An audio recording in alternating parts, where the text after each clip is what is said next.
So if you're running through an automation system and you have the heater set at like 90 degrees, but on your automation, your Easy Touch or whatever it may be, it's only set for 75, then it's only got to heat to what the automation says, unless you're in service mode.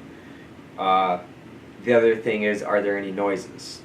So when the heater starts to overheat, if there's if you have a bad bypass or anything like that, or if a lot of water is bypassing the heater, then you'll start to hear it knocking around in there. Other question is how hot does it run? Checking the exhaust temperatures. If it's running too hot, the stack flue will trip it out and turn it off till it can cool down. A lot of different possibilities. Other, just with the general information of, hey, it heats up for a little bit, then it stops. A lot of different possibilities, but as far without more detail, I can't give you any more specifics.